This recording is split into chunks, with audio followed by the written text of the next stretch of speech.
All right, Luke chapter 8. I think I say something about this just about every week, but it almost seems like every class there's more material in each chapter to go through. So this class is no exception. There's just a lot of material in it, a lot that we could talk about for quite a number of days, hours, whatever it is. So what you have up here is on the screen, you have the different segments of the chapter, the different topics that we'll try to talk about as many as we can, but everything that's covered in this chapter. So what we will do is similar to what we have done in past weeks. And because there is so much to cover and the likelihood of us getting through all of it is very slim, we'll try to start with some overview and just make sure we get some of the major lessons out of the chapter before we kind of go into a little bit more detail on some of the parts of the chapter. So the way that I've chosen to do that today is to ask you some questions. So I think I've got 5 questions up here that come from various parts of the chapter, and there'll be discussion. We'll talk about some of these things that way, and then after we go through those questions, then whatever time we have left, we'll come back and go through a little bit more detail of the chapter. So the first question: what is the main point of the parable of the sower? So the parable of the sower should be one of the most familiar, if not the most familiar, of the parables to us. Preach many lessons on the parable of the sower. You've heard many lessons on the parable of the sower. You should understand and remember the parable of the sower for the most part. So, but what is the main point? If you had to summarize it in one point, what is the main point? So, okay? So, well, I didn't even say so again after that. But you really can look at this from 2 vantage points. The main point of the sower, from the perspective of Jesus teaching his disciples, I would agree with the point that it's about sowing the seed. Okay? What else? How else might you answer this question? What is the main point? The word of God always causes. Okay, go ahead here and we'll come back over here. The word of God always causes a reaction. Okay, and connect that to this point over here. If his main audience is his disciples and he's trying to teach them about sowing the word of God, they need to understand that there are going to be a variety of reactions to sowing the seed. And a lot of negative reactions towards sowing the seed. Roger, thank you. Just something that probably could understand plainly that relates to their culture and things like that. Okay, so yeah, and when we start to address the question of why he used parables, and that we'll come to that at the end of these questions. From a practical standpoint, it's a good teaching method, right? As far as it was something that we're used to, okay? So the main point of the parable of the sower, from the perspective of that he's teaching his disciples about preaching and teaching, would be sow the seed and understand that there's going to be various reactions to the message, okay? But that doesn't take away from your command to sow the seed, right? Would anybody answer this question a little bit differently than that? I think it's the hearts of people. Okay. You're going to sow the seed, but it's going to follow all kinds of different hearts. Okay. Different types of people. So I mentioned a couple of different times that if you're looking at this from the perspective of Jesus trying to teach his disciples, the message is about teaching and the reactions that you'll get when you teach. But if you're looking at this parable from the perspective that he's also teaching the multitudes, okay? He's not just teaching his disciples, but he's teaching the multitudes as well. What is the point for them? Which one of these are you? And that goes to the hearts, right? So I think there is a kind of dual purpose here in this parable, depending on who the primary audience is or who's listening to this. I want you to look down in a verse that is not necessarily attached to the parable of the sower. If your Bible has headers in it, and the way that I also summarize the different segments of the chapter, I want you to look at verse 18. Okay? Verse 18 is in the middle. The way my Bible categorizes these, it has, starting at verse 16, from verse 16 to 18, the parable of the revealed light. That's how it has it segmented. But I don't know of any of the translations or Bibles that have verse 18 as part of the parable of the sower. But what in the world does verse 18 have to do with the parable of the sower? I believe that Jesus is teaching in the parables that most of the reaction of the people is going to be negative. Okay, and that's a very good point that his disciples needed to understand, right? But what? Don't have your mind or Okay. how you hear, Okay. not with prejudice, preconceived ideas. So the first sentence in verse 18 is where I'm going with this. The first sentence in verse 18 says, "Therefore take heed how you hear." Okay? Take heed how you hear. That would be a good title for a lesson on the parable of the sower. Why? It's all up to you listening. Okay? Bob? Just gonna fit them more to listen and observe what's going on. Okay. In the parable of the sower, 4 types of ground that the seed fell on. Did they all hear? Yes. Yes.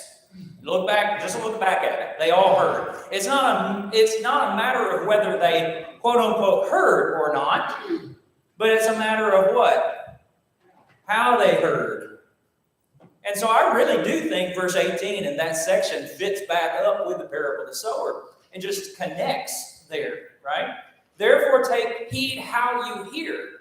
Well, then you go back to the parable of the sower, apply it to each one of those different types of ground, and make some really good points. Okay? So I think both of those answers are correct. Jesus is instructing his disciples that they need to go out and sow the seed. And he's telling his disciples, there is going to be a lot of rejection. You need to get used to rejection, but just sow the seed. And when the seed falls on those good and honest hearts, then it will bear fruit. Okay? But he's also talking to the multitudes and saying, listen, you're hearing, that is, you're physically taking in the words into your head, but it's more than just that, right? There's more to it. And we'll probably come back to the parable of the sower and make some further points. Receives the word. Every one of them receives the word, every one of them hears it, but, and then, right, exactly. Well, Mark's account is a little different. He used a different word there. Right. Instead of how you hear, he said, take heed to what you hear. Okay. So what you hear is just as important as Exactly. how you hear it. Exactly. Okay? Any other points, comments? There. Okay, let's do the second question. What is the purpose of a light?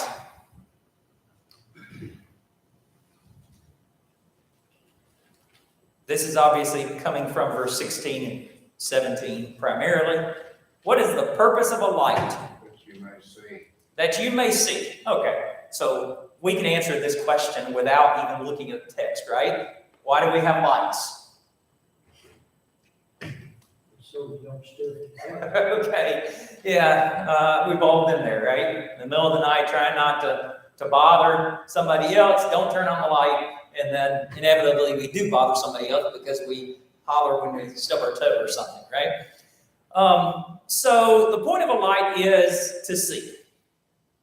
Okay, point of a light is to see. Look at verse 16. Jesus is making the point here that if you have a light, if you have a lamp, you're not going to do what? If there is a light, you're not going to hide it. You're not going to put it a vessel over it, or you're not going to put it under a bed, but you're going to put it up in a place that is going to perhaps shed the most light. Okay? Why? Look at the text. There's a little bit more to the answer here. Why? So everyone Say will you may see it. see. Others may see it, but notice how it actually reads. Those who enter, this is New King James Version. Those who enter may see the light. Okay? So if they're coming in, they can see the light. Now, Jesus is not teaching them about physical light and putting in how to light their homes. What is he teaching? How you live your life. Okay. We are the light. And I had up here Matthew 5:15, and it's, in the Sermon on the Mount, let your light shine, in verse 16. So it's very similar to what Jesus was saying in the Sermon on the Mount. And that's very clear in the Sermon on the Mount what Jesus' point was, that you're supposed to let your light shine so that ultimately God will be glorified. Right? Okay. So we are a light. What are we a light to do? Light of the gospel. The light of the gospel. One of the purposes of the light, of course, is to dispel the darkness, Okay. remove the darkness. Very good. We can look at a number of passages to talk about that. Philippians chapter 2. That would be one of them. Says anything that's secret or hidden will be revealed. Okay, so we'll come to the next verse in just a second. Okay? We are a light that will shine light on the path to be able to enter. To be able to enter the house. And here I think we're talking about the kingdom. Okay? So we as a light can influence people and show them how to enter. Now, verse 17 does, I guess, tell us a little bit more explanation about what the purpose of a light is. A light reveals what is secret or what is hidden. Okay? So what does that mean in connection to what we've been talking about? That's how you know the truth. Okay? So revealing the truth. Okay? What else? There's probably a few different things we could talk about in verse 17. What do you think Jesus is talking about here? Or what could he be talking about here? First of all, I said earlier that we are the light. That might be a little bit, we could probably parse words on that. Who is the light? Jesus is. We're reflections of that light. This is probably a better way to say that. Okay? If we're really talking about Jesus here, and Jesus is the light, he's the truth and the way. Verse 17, what additional insight does that shed? If we're talking about Jesus is the light, then what?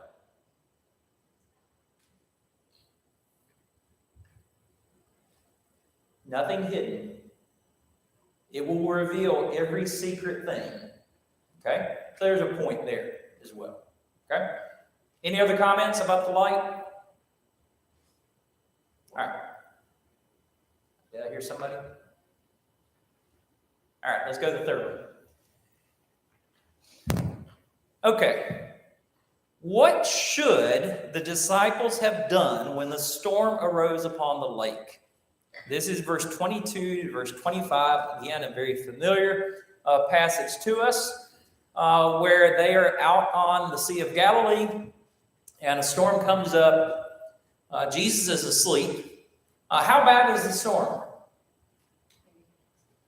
How do we know how bad it is? Must have been not the worst one they'd seen. These were experienced fishermen, or at least some of them were experienced fishermen, right? Their lives were in jeopardy. The boat was filling with water. This is not just some, storm that's just shaking the boat and that type of thing. They're in jeopardy. Okay? One more hand, get the water. They need another hand to help, perhaps. What is Jesus doing in the midst of this? He's sleeping. Okay? When their lives are in jeopardy, when the boat is filling with water, they go to Jesus, wake him up, and say, "We're perishing. Master, we're perishing." Jesus does obviously calm the sea, miracle there. But he asks that question to them in verse 25. What is that question? Where is your faith? So, rebuke of sorts of Jesus to his disciples. Is he indicating that the disciples have enough faith to stop that storm? That's what I want to ask. That's why I'm asking this question. So, what do you think the disciples would have been if they're being rebuked, which I think that's pretty obvious that they are? What should have been their response? What should they have done when the storm arose? Pray that the storm will cease. Pray. Okay. That would be an appropriate response, I would think. Sometimes you just have to go through the storm. Go through the storm. And you have to endure it. And in this life, you don't have a lot of it. So based on Jesus' question and his rebuke of them, what would be the simple answer? That they should have had what? Faith. Okay. That's the simple answer. Now, there's a lot in that, right? Because this is one of those situations. You try to put yourself in the place of these disciples. This seems like a very legitimate, fearful, they're in danger of losing their lives. Why wouldn't they go to Jesus? They go to somebody they knew, I believe, had the power. Called him Master, verse 24. Right. So they've already seen a bunch of miracles. Now, they haven't seen this. And we see even after it happens, they're dumbfounded, right, by the power that Jesus has. But they went to Jesus. But they're rebuked because they didn't have faith. The simple answer is they should have had more faith. What does that mean? Trust. You know, there's a certain point in situations you've done all you can do, and you have to turn it over to God. Now, is prayer a certain option? Is that a legitimate option? Yes, we should be praying. They should have been praying at that time. What would have happened? Would God have answered their prayers and caused? I don't know exactly. I'm not in that place to make that question. But at the very least, what we see by Jesus' response to them is they demonstrated a lack of faith, right? They're growing in their faith. I think that's a really neat thing to watch the progression of the disciples' faith through the time of their time with Jesus. But they demonstrated a lack of faith. They needed to trust in God, trust in Jesus. Okay? Now, yes? I think it's curious that they may not have been asking him to do anything, and that's why he questioned their faith. They just said, we got to get off the boat, we're dying. Yeah. You know, they didn't ask him to help solve the situation. They didn't seek his help. So he rebuked them for not asking him to do that because all Perhaps, okay. He stood up and he rebuked the wind. So perhaps they weren't going to Jesus necessarily to say, do something about this. I mean, you're but- imagine the situation, you think you're dying, Okay. somebody else is asleep. All they say is, we're perishing. Right. And still a demonstration of a lack of faith. But they didn't come to him for help. All right. So, the lesson for us is what? Increase our faith.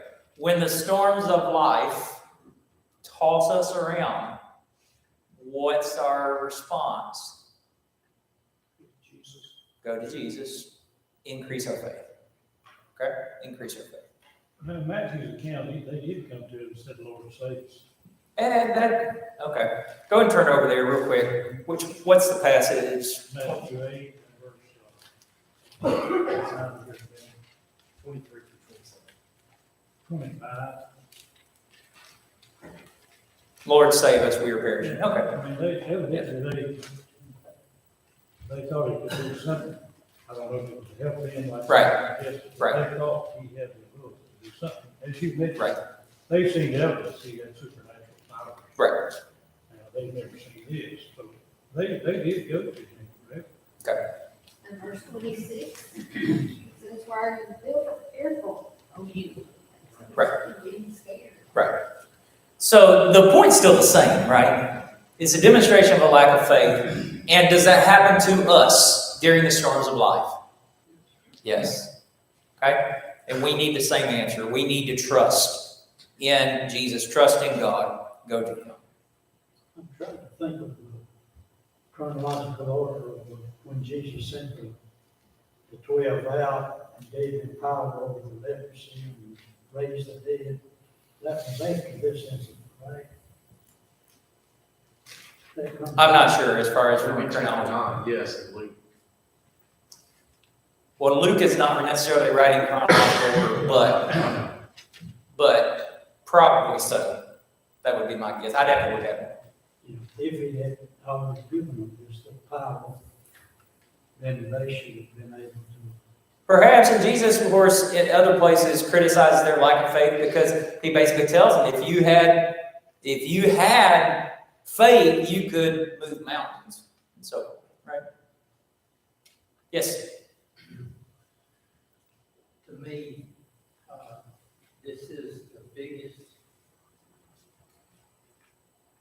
thing that I have difficulty understanding when people don't believe in God. Because there are times that's the only place to go. Right. I mean, when things are at their very worst, you can't go to your brother, you can't go to your father, you can't go to your wife. Only place to go is God. I just can't, for the life of me, understand how people get through life without God. That's the power of faith, right? Yeah, and that's a good question. You wonder how people can handle the storms of life without hope, without faith. Okay. Yes.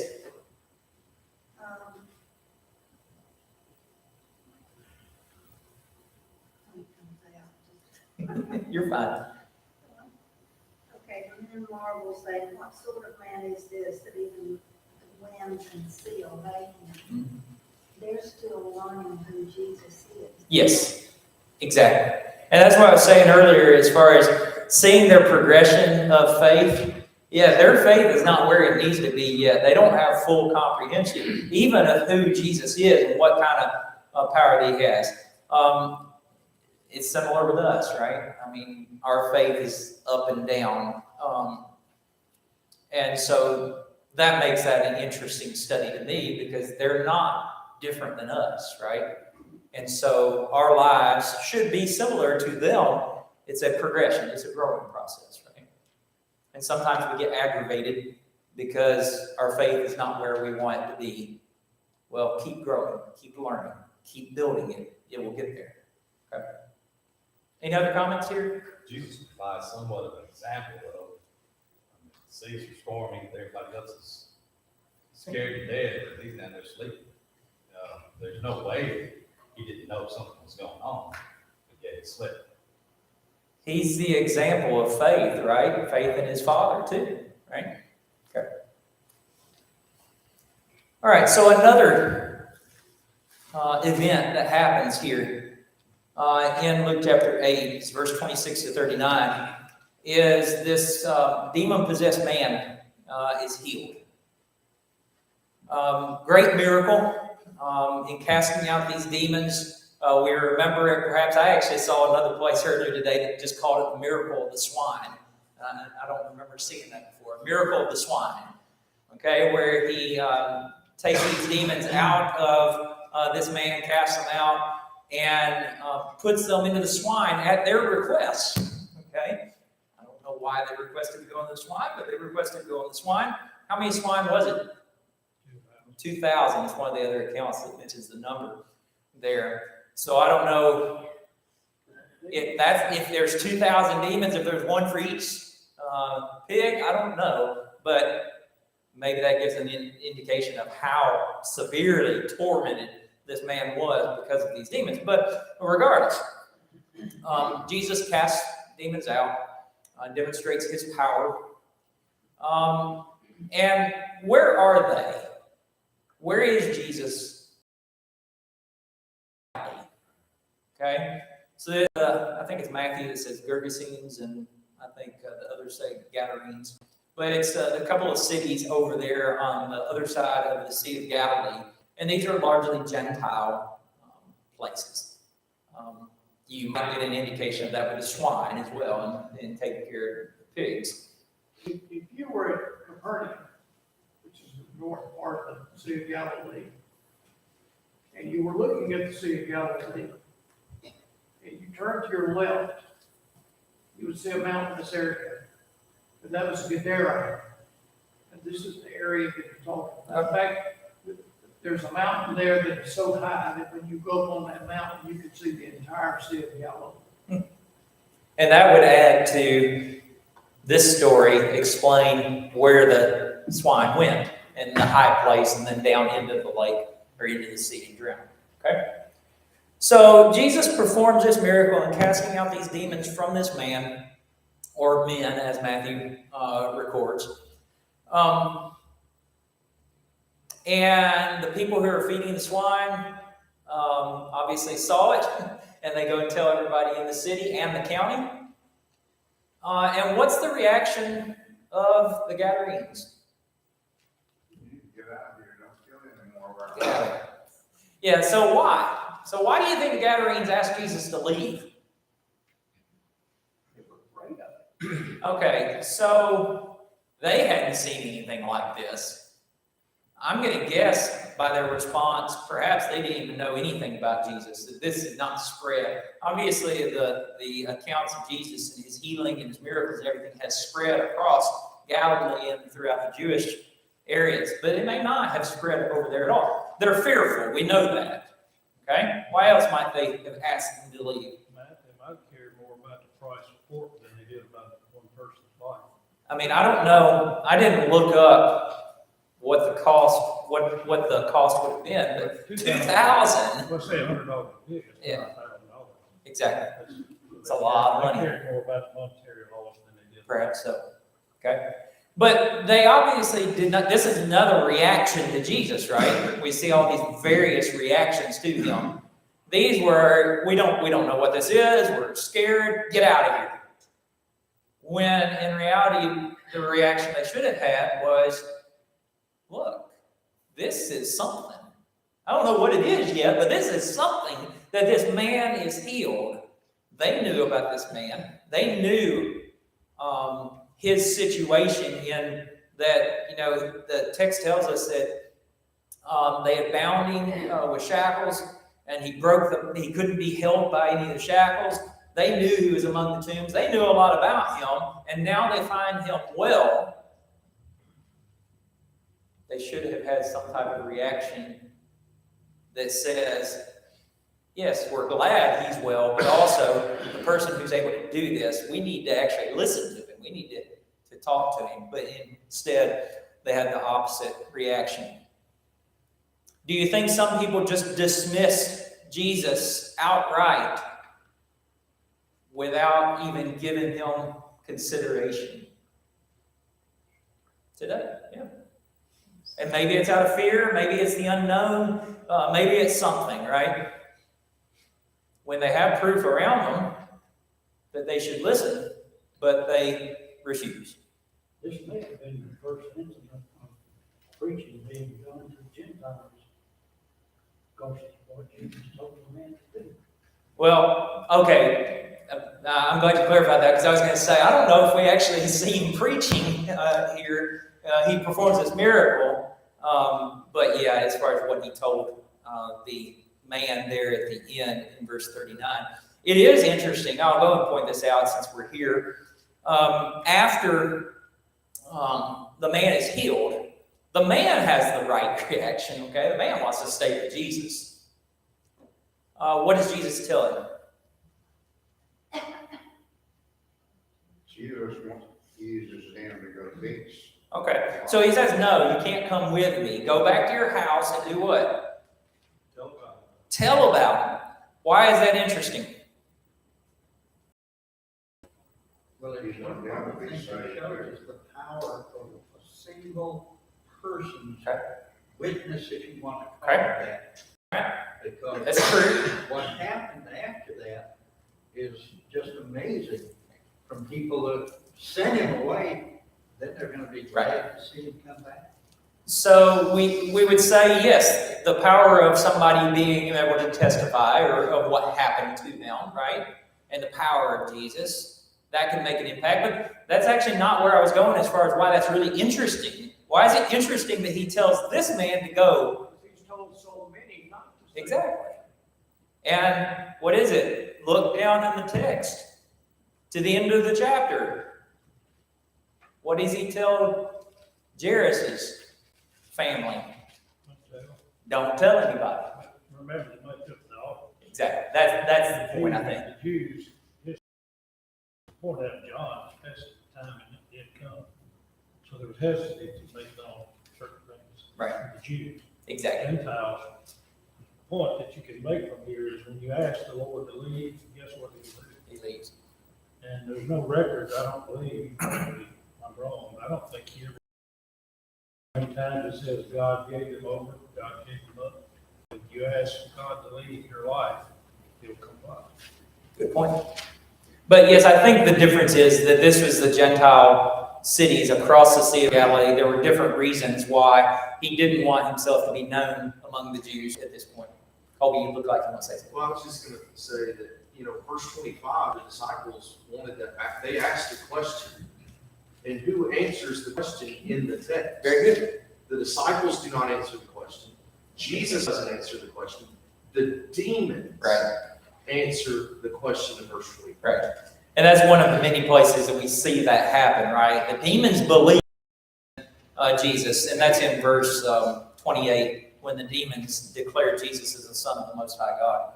No, verse 27, just as soon as Jesus stepped on the land, it said this man came to him. Did he know that he was there, or did they just greet everybody that first got out of the boat and stepped on the land? I don't know, but my inclination is to say that Jesus went over there for a specific purpose, and he knew where that man was, and that's where he went. Because why else would he have gone over here? I have no idea, but that would be my inclination, that he went there for a specific purpose. Okay? All right. Here's a very broad question. And this is my way of making sure at least we touch a little bit of everything in the chapter. What do you learn about acceptability before God in this chapter? What do we learn about being acceptable to God from all of these? I mean, from any of these accounts, any and all. What do we learn? Got to have faith. Where do we see the necessity of faith? Okay, let's spell out some of them. Where do we see faith in this chapter?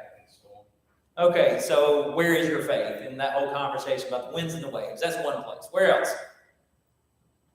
For the woman with the issue of blood. Okay, the woman with the issue of blood that we haven't talked about yet, but it's in the middle of the section about Jairus' daughter, right? And Jesus actually says in verse 48, your faith has made you well. Okay, where else do we see faith? Mother and brothers. Okay, we see, does it actually mention faith? Who hear the word of God and do it. Yeah, that's what faith is, right? That's obedient faith, as Paul described in Romans. Hearing and doing the word of God. Okay? Where else is faith? We just mentioned the demons. Did the demons have faith? Like James talked about. They had belief, right? And what the point I would make there is the demons believed, same point that James makes. Faith is more than that, right? Faith is more than just a simple acknowledgement of the existence of Jesus. Another one would be Jesus talking to Jairus after the messengers had come to him and told him that she was already dead. He says, do not be afraid, only believe, and she will be made well. Okay? So faith is certainly a piece of this. What else? What do we learn about acceptability before God? It's not just about belief. What else? Parable of the sower. 3 things in Parable of the sower that relate to acceptability before God. And look at the good ground. 3 things. Hear. Accept/do. Okay, one of the translations says accept instead of keep, I think. And then what? Fruit. Bear fruit. Can you be acceptable before God and not bear fruit? No.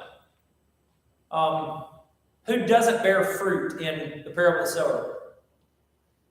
That's not worded very well. There's a particular reason I'm asking that question. What's that? 3/4 of them. 3/4 of them don't. Let's talk about the thorny ground for just a minute. Well, let me back up. The first two types of seed and plants, what happens to them? The first two. They're eaten, they're dead, gone, right? What about the third one? Is the third one dead? Is it gone, removed from existence? They're still struggling in the thorn. It's in the thorns. It's still alive. It's there, but what? It's choked out and it doesn't bear fruit. Right? It doesn't bear fruit. Let's see here. In Luke's account, it says it brings no fruit to maturity. In one of the other accounts, it said it's become unfruitful. I have to get there to see what that meant, where that one was. Oh, that's in Matthew 13:22. He becomes unfruitful. Is the wording there. Okay? My point being there is that what was it about the thorny ground that was unacceptable to God? They were still there, but they weren't bearing fruit. That's the distinguishing piece. Now, the reason that they weren't bearing fruit is because they were too concerned with other things.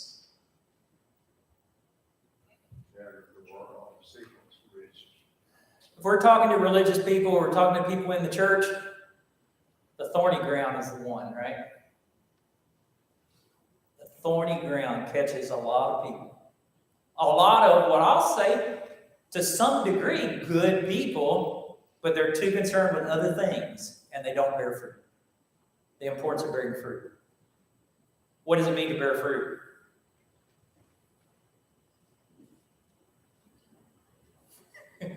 Whatever fruit, the ultimate fruit is another Christian.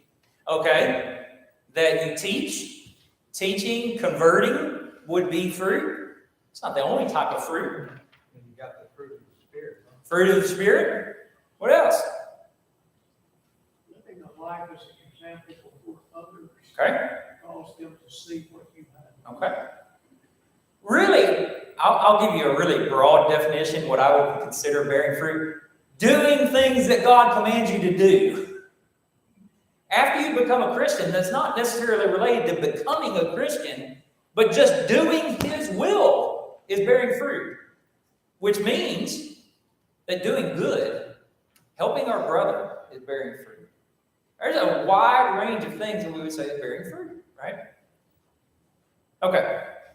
Anything else about acceptability before God? I've got a couple more listed. One is shining our light. You don't put your lamp under a basket. You need to be an example, need to be influenced. As well as trust, and we mentioned trust with wind and waves obeying Jesus. Okay, so I don't have this question up here, but I did want to talk about it. Why did Jesus speak in parables? Easier for those that he's speaking to understand. I'm glad you answered it that way. That to make it easier for people to understand, basically, putting it in terms that they would understand. And that's a very logical and practical answer, and I see much validity in that. It's not how Jesus answers the question, though, in this text. And actually in Luke's account, go ahead and be turning to Matthew's account, but in Luke's account, here in Luke chapter 8, let me get to it again. It's in the middle of the parable of the sower. In Luke's account, the question that the disciples ask is, what does this parable mean? In the other accounts, it's more about why do you speak in parables? And you see that in Matthew chapter 13, verse 10. Okay? And really, the answer that Jesus gives fits both questions. The answer that Jesus gives in short summary is what? Why do you speak in parables? Two reasons, to conceal and to reveal. Okay, to conceal and to reveal. Okay? The short summary in Luke 8 is, to you it has been given to know the mysteries of the kingdom of God, but to the rest it is given in parables, that seeing they might not see, and hearing they might not understand. When we look at that verse, we say, is Jesus really saying that I'm obscuring the truth from people? So that they see, but they don't really see, that they hear, but they don't really hear. And Well, it's not the message, it's the way they're here. okay, that's the point. That's the answer that I want to get to. It's not that Jesus is picking and choosing who gets to understand and who doesn't. But what I want you to notice in Matthew chapter 13, I want you to notice a contrast. Matthew gives a little bit more explanation here, and that's why I want you to refer to his account. But in verse 13, okay, he's talking about the multitudes here. And he says, therefore I speak to them in parables, because seeing they do not see, and hearing they do not hear, nor do they understand. And then perhaps you could look at verse 15 that explains a little bit more from the prophecy from Isaiah. It's not anything about Jesus obscuring, it's about their hearts have become dull. They just can't understand. But contrast verse 13 to verse 16. So verse 13 was talking about the multitudes. They see, but they don't see. They hear, but they don't hear. But verse 16, Jesus says, but blessed are your eyes, for they see, and your ears, for they hear. Who's he talking about? Verse 16? His disciples. So what's the difference between the two? Verse 18 of Luke 8. Therefore take heed how you hear. Exactly. It was also a weeding out process. It was. Yeah, why were the multitudes there? See something be fed, as Jesus talks about in another place, to see something great, even to be healed of their physical situations. Why were they there? Okay? But the point that I want to leave you with is that contrast between people. There were a lot of people in the multitudes. They saw, they heard, but they really didn't see and hear. Contrasted to the disciples, contrasted to the people of the good ground who had good and noble hearts. They saw and they saw. Were they limited? Yes. But their heart was different. Yes. I think one reason he spoke in parables was so they had to think through the situation. Yeah. And they had to develop their own faith. Exactly. Instead of following the faith of their teacher, of their master, they had to develop their own faith in the master. Yeah, there's obviously the way that Jesus taught. We could study that for a while and the purpose of it. But the main focus I want you to see here in how Jesus responds to that question is it's a contrast in how you see. It's a contrast in how you hear. So the message to us would be, take heed how you hear. So we have an opportunity we've had an opportunity this morning. We'll have more opportunity later. When we listen to the word of God being spoken, what do we need to do? Take heed how you hear. Go back to the parable of the sower. We need to have a good, noble heart, and we need to not only hear the word, we need to accept it and do it, and we need to bear fruit because of it. Okay? Thank you for your attention and comments.